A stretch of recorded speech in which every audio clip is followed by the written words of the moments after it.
Hi hello friends, మనం ఈరోజు వచ్చేసి 6వ తారీఖు మార్చి 2021కి సంబంధించిన కరెంట్ అఫైర్స్ గురించి ఈరోజు వీడియోలో క్లారిటీగా డిస్కషన్ చేద్దాము. కాబట్టి ఈ వీడియోని లైక్ చేసి షేర్ చేసి మరిన్ని అప్డేట్స్ కోసం మన ఛానల్ అయితే ఫాలో అవుతుండండి. సో అలాగే షేర్ చేయండి, లైక్ చేయండి, మీ సపోర్ట్ చేయండి. సో ఎవరైతే కాంపిటేటివ్ జాబ్స్కి ప్రిపేర్ అవుతున్నారో వాళ్ళు డైలీ అయితే ఫాలో అవడానికి ట్రై చేయండి. సో లేదంటే నష్టం అనేది మీకే వస్తుంది, నాకేం పర్లేదు. అండ్ ఈరోజు పేపర్ అనాలిసిస్ చేయలేదు, చాలామంది కామెంట్ చేస్తారు. కాబట్టి వాళ్ళందరికీ నేను చెప్పేది ఏంటంటే రేపు నేను పేపర్ అనాలిసిస్ ఈ రోజు రేపు పెడతాను, ఎందుకంటే ఈరోజు నాకు వర్క్ వల్ల అవ్వలేదు. అలాగే నిన్న రీసెంట్గా ఐక్యరాజ్య సమితి ఇచ్చిన నివేదిక ప్రకారము మనము 131 మిలియన్ టన్నుల ఆహారాన్ని వృధాగా పడేస్తున్నాం అనే దానికి నేను 130 అని మెన్షన్ చేశాను. అది 931 అండి. అది 931 మిలియన్ టన్నుల ఆహారాన్ని వృధాగా పడేస్తున్నాం. రైట్ ఆన్సర్ 130 కూడా కాదు. నేను మళ్ళీ రీచెక్ చేసినప్పుడు వేరే వెబ్సైట్లో వేరేలా చూపించింది, వేరే వెబ్సైట్లో వేరేలా చూపించింది. రైట్ ఆన్సర్ వచ్చేసి 931 మిలియన్ టన్నులు అనమాట వృధాగా పడేస్తున్నాం ప్రతి సంవత్సరం కూడా ఆహారాన్ని.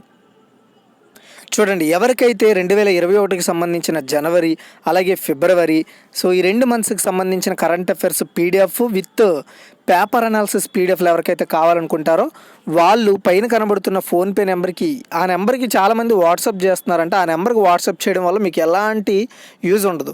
ఇది ఓన్లీ పేమెంట్ మాత్రమే. మీరు పేమెంట్ చేసి కింద కనబడుతున్న వాట్సాప్ నెంబర్కి మీరు ఆ స్క్రీన్ షాట్ పెట్టి మెన్షన్ చేయండి మీకు ఏ మంత్ కావాలి. 2 మంత్స్కి అయితే 40 రూపీస్, 1 మంత్కి అయితే 20 రూపీస్. సో మీకు ఏ మంత్ కావాలో మంత్కి మెన్షన్ చేసి నాకు చెప్పండి, ఓకేనా. చాలామంది వాట్సాప్ చేసి ఏ నెంబర్కి పంపించాలన్నారని మళ్ళీ అడుగుతున్నారు. సో మీరు ఇక్కడ నేను క్లారిటీగా ఎక్స్ప్లెయిన్ చేస్తున్నా. పైన కనబడుతుంది ఫోన్పే, గూగుల్ పే, పేటిఎంకి మీరు పేమెంట్ చేసి కింద నెంబర్కి వాట్సాప్ చేయండి. కాల్స్ చేయకండి, నేను చూస్తాను, ప్రతి ఒక్కరివి చూస్తాను. ఒకవేళ నేను పంపించకుండా ఫ్రాడ్ చేసి ఉంటే ఏపాటికి చాలామంది కామెంట్ సెక్షన్లో మెన్షన్ చేస్తారు కదా. కాబట్టి నేను అందరికీ పంపిస్తాను. కాకపోతే కొంత టైం పడుతుంది, ఎందుకంటే నాకు వర్క్స్ ఉంటాయి, వాటన్నింటిని చూడాలి. చాలామంది పెడతారు, వాళ్ళందరిని చూసుకొని ఒకసారి నేను రీచెక్ చేసుకొని పెట్టాలంటే అంత చిన్న విషయం కాదు కదా, గుర్తుపెట్టుకోండి. చాలామంది చాలా పేపర్లు వేస్ట్ అవుతున్నాయని అడుగుతున్నారు. అందుకనే నేను చూడండి, చాలా తక్కువ పేపర్లు, అంటే చాలా తక్కువ పేజీలతో, అంటే 1 అలాగే 2 3 4 5 పేపర్లతోనే, అంటే 5 పేజీలతోనే అయిపోయే విధంగా మొత్తం కరెంట్ అఫైర్స్ని అయితే అరేంజ్ చేస్తున్నాను. కాబట్టి మీకు ఎవరైతే నెక్స్ట్ మంత్ నుండి కరెంట్ అఫైర్స్ డౌన్లోడ్ చేసుకుంటారో వాళ్ళు తక్కువ పేజీలతోనే మీరు పీడిఎఫ్స్ని అయితే ప్రింట్ తీసుకోవచ్చు. అయితే ఈరోజు మన ఫస్ట్ క్వశ్చన్ అండి, ప్లాటిపస్ అనే ప్లాటిపస్కు ప్రపంచంలోనే మొట్టమొదటి ఆశ్రయాన్ని ఏ దేశం ఏర్పాటు చేస్తోంది అంటే ఆస్ట్రేలియా అండి. ఆస్ట్రేలియా. ప్లాటిపస్ అనేది ఒక బాతు టైప్లో ఉండే ఒక క్షీరదం అనమాట. ఇగోండి ఇక్కడ మీకు కనబడుతుంది కదా. ఇది వాతావరణ మార్పుల కారణంగా బాతు బిల్లు అని పిలుస్తారు దీన్ని. ఈ యొక్క క్షీరదం అంతరించిపోతుంది.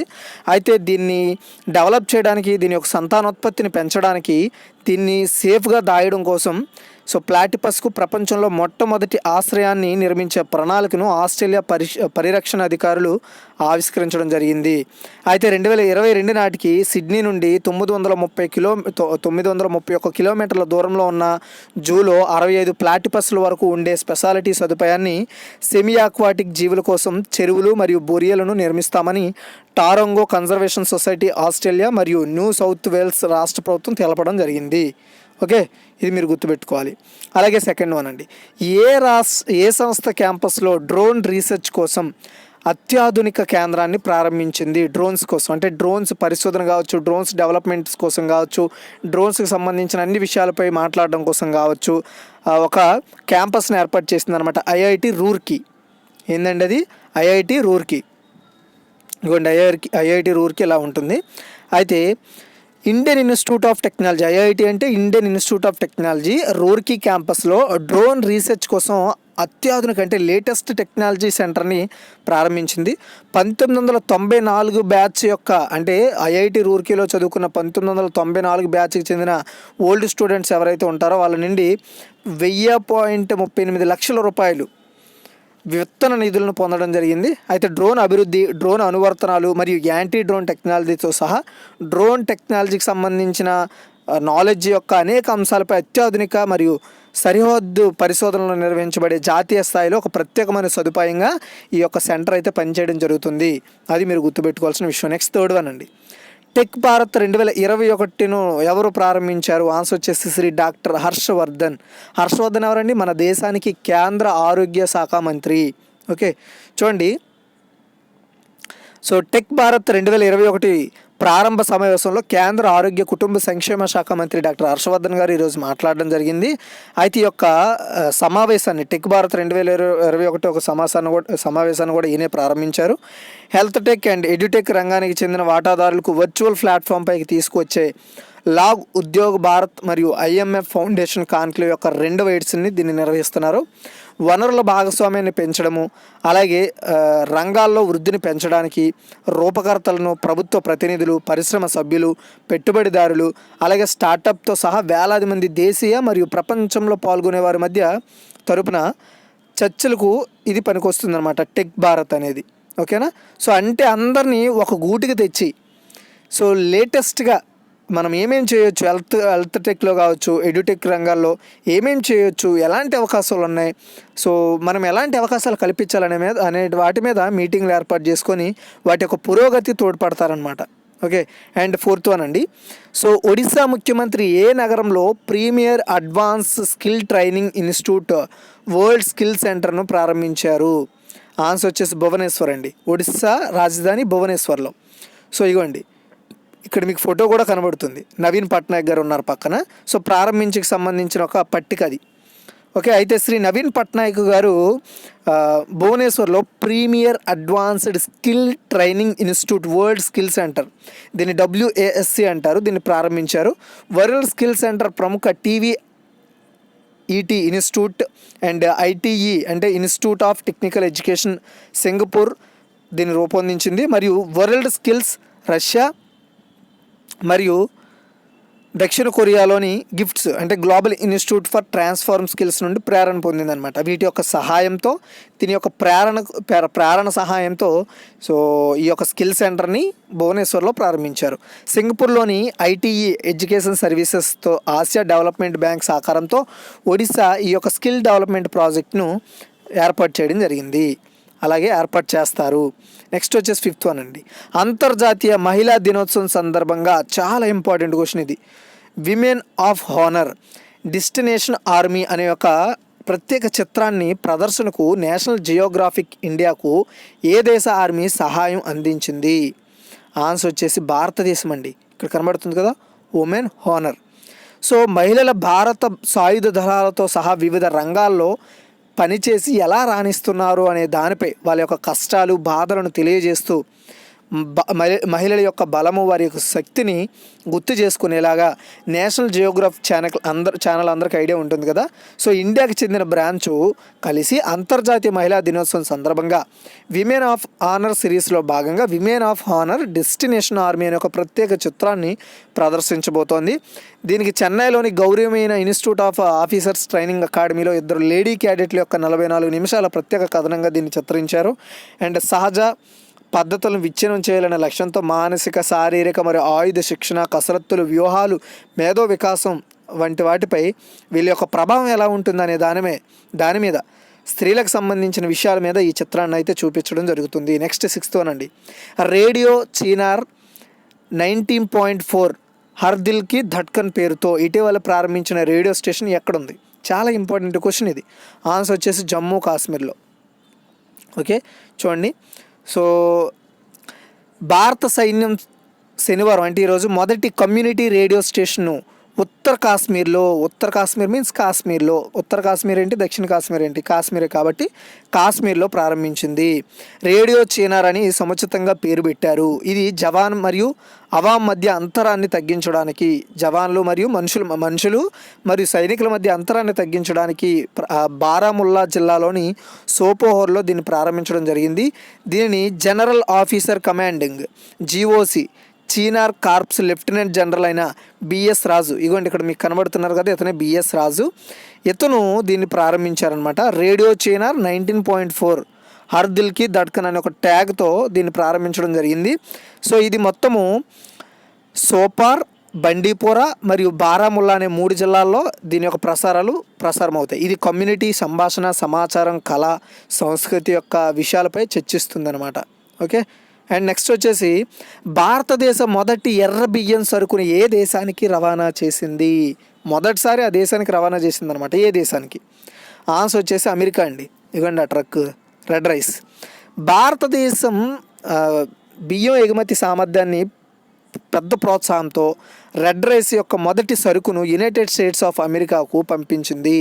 ఎర్ర బియ్యం అస్సాంలో బ్రహ్మపుత్ర లోయలో రసాయన ఎరువులు వాడకుండా పండిస్తూ ఉంటారు. బియ్యం రకాన్ని భావోద్ధాన్ అని కూడా పిలుస్తారు. ఈ యొక్క రెడ్ రైస్ని భావోద్ధాన్ అని కూడా పిలుస్తారు. నెక్స్ట్ 8th అనండి, ఆర్మీ సిబ్బంది జీతం ఖాతాలను నిర్వహించడానికి భారత సైన్యంతో అవగాహన ఒప్పందం కుదుర్చుకున్న బ్యాంక్ ఏది? చాలా ఇంపార్టెంట్ క్వశ్చన్. ఆన్సర్ వచ్చేసి కోటక్ మహీంద్రా బ్యాంక్ అండి. ఓకే, చూడండి. సో ప్రైవేట్ రంగ రుణదాత బ్యాంక్ అయిన కోటక్ మహీంద్రా బ్యాంకు ఎవరైతే ఆర్మీ సిబ్బంది ఉంటారో వాళ్ళకి జీతం ఖాతాలను నిర్వహించడానికి ఇండియన్ ఆర్మీతో అవగాహన ఒప్పందం కుదుర్చుకుంది. ఈ ఒప్పందం ద్వారా పదవి విరమణ చేసిన సైనిక సిబ్బంది అందరికీ భారత సైన్యం కోసం ప్రత్యేకమైన ప్రయోజనాలతో కలిపి, అంటే ఎడిషనల్గా ఛార్జెస్ ఇవ్వడము లేదా మంచి లోన్స్ ఫెసిలిటీస్ ఇలాంటివి ప్రొవైడ్ చేయడం చేస్తూ జీతం ఖాతా ప్రతిపాదన అందించడానికి ఈ అవగాహన ఒప్పందం కోటక్కు అనుమతించిందని కోటక్కు అనుమతిని వచ్చిందని ఇండియన్ ఆర్మీ నుండి కోటక్ ప్రకటనలో తెలిపింది. భారతదేశం అంతటా 1603 శాఖలు ఉన్నాయి కోటక్ మహీంద్రాకి. అలాగే 2573 ఏటీఎంలతో కూడిన బ్యాంక్ నెట్వర్క్ కలిగి ఉండడం జరిగింది. అయితే ఇంతకుముందు మనకి స్టేట్ బ్యాంక్తో అలాగే అంటే లోన్స్ కావచ్చు, పెన్షనర్లకు సంబంధించి ఎస్బీఐతో, అంతకుముందు బ్యాంక్ ఆఫ్ బరోడాతో కూడా ఈ యొక్క ఆర్మీ సిబ్బంది యొక్క ఖాతాలను యాక్సెస్ చేయడానికి అవగాహన ఒప్పందం కుదుర్చుకుంది ఇండియన్ ఆర్మీ. అలాగే 9th అనండి, ప్రపంచ కప్ టెస్ట్ ఛాంపియన్షిప్లో 1000 పరుగులు చేసిన మొదటి ఆసియా ఓపెనర్ ఆటగాడు ఎవరు? చాలా ఇంపార్టెంట్ క్వశ్చన్ ఇది. ఆన్సర్ వచ్చి రోహిత్ శర్మ. చూడండి, సో రోహిత్ శర్మ ఇంగ్లాండ్తో జరిగిన 4వ మరియు ఆఖరి టెస్ట్లో ప్రపంచ టెస్ట్ ఛాంపియన్షిప్ WTCలో 1000 పరుగులు చేసిన తొలి ఓపెనర్గా భారత ఓపెనర్ రోహిత్ శర్మ నిలిచాడు. WTCలో ఓపెనర్ సాధించిన అత్యధిక పరుగుల జాబితాలో రోహిత్ ఫస్ట్ ప్లేస్లో ఉన్నారు. అండ్ సెకండ్ ప్లేస్లో డేవిడ్ వార్నర్, ఆ తర్వాత వచ్చేసి డీన్ ఎల్నార్గ్ 848 పరుగులు చేసిన వాళ్ళలో సెకండ్, థర్డ్ ఉన్నారు. ఫస్ట్ ప్లేస్లో మన ఇండియన్ ప్లేయరు రోహిత్ శర్మ నిలవడం జరిగింది. గర్వించదగ్గ విషయం అది. ఓకే, అయితే ప్రపంచ టెస్ట్ ఛాంపియన్షిప్లో ప్రారంభ ఎడిషన్లో రోహిత్ శర్మ 1000 పరుగులు సాధించిన వేగవంతమైన ఆసియన్గా కూడా నిలిచాడు. అది 2 రికార్డులు ఇతనికి. నెక్స్ట్ 10 అండి, డ్రగ్ మేజర్ గ్లెన్మార్క్ అనే ఒక ఫార్మా కంపెనీ తన యొక్క క్యాండిడ్ పౌడర్ బ్రాండ్ అంబాసిడర్గా ఎవరు నియమితులయ్యారు? ఆన్సర్ వచ్చేసి రోహిత్ శర్మ. సో తమ ఉత్పత్తి క్యాండిడ్ పౌడర్కు బ్రాండ్ అంబాసిడర్గా క్రికెటర్ అయిన రోహిత్ శర్మ మా యొక్క అంబాసిడర్గా పనిచేయడానికి పత్రాలపై సైన్ చేశారని చెప్పింది అనమాట గ్లెన్మార్క్ ఫార్మా. సంస్థ యొక్క వినియోగదారులు సంస్కరణ విభాగం యొక్క లెగసీ బ్రాండ్ అయిన గ్లెన్మార్క్ దాని యొక్క క్యాండిడ్ పౌడర్ను పీపుల్లోకి తీసుకెళ్ళడం కోసం అధికారికంగా వీళ్ళిద్దరి మధ్య సంతకం అయితే జరిగింది. నెక్స్ట్ 11 అండి, 30వ బీహార్ పురస్కార్ అవార్డుకు ఎవరు ఎంపికయ్యారు? ఆన్సర్ వచ్చేసి మోహన్ కృష్ణ బోహరా. అక్కడ పక్కన ఇమేజ్లో కనబడుతున్నారు కదా, అతనే. సో తస్లీమా సంఘర్ష సాహిత్య అనే ఒక విమర్శనాత్మక కృషికి మోహన్ కృష్ణ బోహరాకు 30వ బిహారీ పురస్కార్ అవార్డు లభిస్తుందని కేకే బిర్లా ఫౌండేషన్ వాళ్ళు బిహారీ పురస్కారం ఇస్తారనమాట. వీళ్ళు ఒక ప్రకటనలో ఈ విషయాన్ని అనౌన్స్ చేశారు. 1991లో కేకే బిర్లా ఫౌండేషన్ ఈ యొక్క 3 సాహిత్య పురస్కారాల్లో బీహార్ పురస్కారాన్ని ఒకటి స్థాపించింది. ప్రఖ్యాత కవి బిహారీ పేరు పెట్టబడిన ఈ అవార్డుకు 2.5 లక్షల నగదుతో పాటు ఒక ప్రశంసా పత్రాన్ని కూడా ఇస్తారు. అయితే గత 10 సంవత్సరాల్లో రాజస్థానీ రచయిత హిందీ లేదా రాజస్థానీలో ప్రచురించిన అత్యుత్తమ కృషికి ఈ అవార్డు ప్రతి సంవత్సరం కూడా ఇవ్వబడుతోంది. నెక్స్ట్ 12 అండి, ఫెడరల్ రిజర్వ్ బ్యాంక్ ఆఫ్ న్యూయార్క్కి మొదటి వైస్ ప్రెసిడెంట్గా అలాగే చీఫ్ ఆపరేటింగ్ ఆఫీసర్గా అదే బ్యాంకుకి నియమితులైన ఇండో అమెరికన్ ఎవరు? అంటే ఇండియాకి అమెరికాకి చెందిన వ్యక్తి ఎవరు? ఆన్సర్ వచ్చేసి నౌరిన్ హసన్. ఇవ్వండి, ఈవిడే. అగ్రరాజ్యమైన అమెరికాలో మరో భారత సంతతి మహిళలకు కీలక పదవి ఇచ్చారు. Federal reserve bank of New York మొదటి వైస్ ప్రెసిడెంట్గా అలాగే చీఫ్ ఆపరేటింగ్ ఆఫీసర్గా ఇండో అమెరికన్ నౌరిన్ హసన్ నియమితమయ్యారు. అలాగే ఈ విషయాన్ని ఫెడరల్ బ్యాంక్ ఆఫ్ న్యూయార్క్ ఒక ప్రకటనలో చెప్తూ ఆమె ఎన్నికను గవర్నర్స్ బోర్డు ఆమోదించినట్లు చెప్పింది. ఈ సందర్భంగా New York president chief executive officer John Williams మాట్లాడుతూ ఆమె నియామకం ఈ నెల 15 నుంచి అమల్లోకి వస్తుందని చెప్పడం జరిగింది. గుర్తుపెట్టుకోండి. అలాగే 13, ఇటీవల ఏ కేంద్రపాలిత ప్రాంతం తన సొంత బోర్డ్ ఆఫ్ స్కూల్ ఎడ్యుకేషన్ ఏర్పాటు చేసింది? ఇంతవరకు ఆ కేంద్రపాలిత ప్రాంతంలో సో సిబిఎస్ఈ బోర్డ్స్ నడుస్తుంది. ఇప్పుడు దాని యొక్క ఆ యొక్క రాష్ట్రానికి లేదా యొక్క కేంద్రపాలిత ప్రాంతానికి సొంత ఎడ్యుకేషన్ బోర్డుని ఏర్పాటు చేయడం జరిగిందనమాట. ఆ యొక్క రాష్ట్రము యూటీ వచ్చేసి ఢిల్లీ. ఓకే, ఢిల్లీ ముఖ్యమంత్రి అరవింద్ కేజ్రీవాల్. సో ఢిల్లీకి సొంత విద్యా బోర్డును ఏర్పాటు చేస్తున్నట్లు సీఎం అరవింద్ కేజ్రీవాల్ ఈరోజు తెలిపారు. Delhi board of school education పేరుతో ఏర్పాటు చేసిన ఏర్పాటును కేబినెట్ ఆమోదించినట్లు ఈరోజు అనౌన్స్ చేశారు. దీనికి సీఈఓ అధిపతిగా ఉంటాడు. ఈ బోర్డుకి 2 విభాగాలుగా ఉంటాయని చెప్పారు. ఒకటి ఢిల్లీ విద్యామంత్రి నేతృత్వంలో పాలక మండలి, మరొకటి రోజువారీ విధులు పర్యవేక్షించే కార్యనిర్వాహక సంస్థ అని వివరించారు. పాలక కార్యనిర్వాహక సంస్థలో విద్యారంగం, ప్రభుత్వ అధికారాలు, ప్రభుత్వ మరియు ప్రైవేటు పాఠశాలలో ప్రిన్సిపాల్స్కి సంబంధించిన నిపుణులు ఇందులో ఉంటారు. అయితే 2021-22 విద్యా సంవత్సరంలో ఢిల్లీలోని సుమారు 25 స్కూళ్ళల్లో ఈ బోర్డు పరిధిలోకి వస్తాయని సీఎం కేజ్రీవాల్ గారు ఈరోజు మీడియా ముఖంగా తెలియజేయడం జరిగింది. నెక్స్ట్ 14 అండి. దక్షిణాఫ్రికా వన్డే అండ్ T20 కెప్టెన్గా ఎవరు ఎంపికయ్యారు? ఆన్సర్ వచ్చేసి టెంబా బావుమా. ఓకే, చూడండి, ఇతనే టెంబా బావుమా. దక్షిణాఫ్రికా తమ కొత్త టెస్ట్ కెప్టెన్గా డీన్ ఎల్గార్ను ఎంపిక చేసిందనమాట. సో టెంబా బావుమా కాదు, డీన్ ఎల్గర్ అతని పేరు. సారీ, ఇక్కడ మీకు తప్పు చెప్పాను. రైట్ ఆన్సర్ వచ్చేసి డీన్ ఎల్గార్ను ఎంపిక చేసింది. మరియు వన్డేలు T20లలో టెంబా బావుమా జట్టుకు నాయకత్వం వహిస్తారు. సారీ, నేను రైటే చెప్పాను. సో దక్షిణాఫ్రికాకు కొత్త టెస్ట్ కెప్టెన్గా డీన్ ఎల్గార్ను ఎంపిక చేశారు. అలాగే వన్డేలు మరియు T20లలో టెంబా బావుమా జట్టుకు నాయకత్వం వహిస్తారు. పరిమిత ఓవర్ల వైపు నడిపించిన తొలి నల్ల ఆఫ్రికా కెప్టెన్గా టెంబా బావుమా నిలిచాడు. 30 ఏళ్లలో అతను ఈ ఏడాది చివరిలో మరియు 2022లో వచ్చే 2 T20 ప్రపంచ కప్పుల్లో అండ్ 2023లో వన్డే ప్రపంచ కప్పులో పోటీలకు అతను కెప్టెన్గా నాయకత్వం వహిస్తారు. ఓకే, నెక్స్ట్ 15 అండి. ఆస్ట్రాజెనకా యొక్క COVID-19 వ్యాక్సిన్ను ఆస్ట్రేలియాకు రవాణా చేయడాన్ని ఏ దేశం నిషేధించింది? ఆన్సర్ వచ్చేసి ఇటలీ అండి. ఓకే, సో ఆ ఇటలీ ఆస్ట్రేలియాకు కట్టుబడి ఉన్న ఆక్స్ఫర్డ్ ఆస్ట్రాజెనకా వ్యాక్సిన్ 2,50,000 మోతాదుల రవాణాను నిరోధించింది. వాగ్దానం చేసిన మోతాదులను యూరోపియన్ యూనియన్కు అందించడంలో ఆస్ట్రాజెనకా విఫలమైన నేపథ్యంలో ఈ నిర్ణయం తీసుకోవడం జరిగింది. ఓకేనా, సో ఇది ఈరోజు ఒక total important current affairs. Okay, so అది అయితే మనం ఈరోజు వచ్చేసి క్విక్ రివ్యూ చేద్దాం. ప్లాటిపస్లో ప్రపంచంలో మొట్టమొదటి ఆశ్రయాన్ని ఏ దేశం ఏర్పాటు చేస్తున్నారంటే ఆస్ట్రేలియా. అలాగే ఏ సంస్థ క్యాంపస్లో డ్రోన్ రీసెర్చ్ కోసం అత్యాధునిక కేంద్రాన్ని ప్రారంభించారంటే ఐఐటి రూర్కీ. అలాగే టెక్ భారత్ 2021 ఎవరు ప్రారంభించారంటే శ్రీ హర్షవర్ధన్. అలాగే నెక్స్ట్ వచ్చేసి ఒడిశా ముఖ్యమంత్రి ఏ నగరంలో premier advanced skill training institute world skill సెంటర్ని ఏర్పాటు చేశారంటే భువనేశ్వర్. అండ్ నెక్స్ట్ వచ్చేసి అంతర్జాతీయ మహిళా దినోత్సవం సందర్భంగా women of honour destination army ఒక ప్రత్యేక చిత్రాన్ని ప్రదర్శనకు నేషనల్ జియోగ్రఫిక్ ఇండియాకు ఏ దేశ ఆర్మీ సహాయం చేసిందంటే భారతదేశము.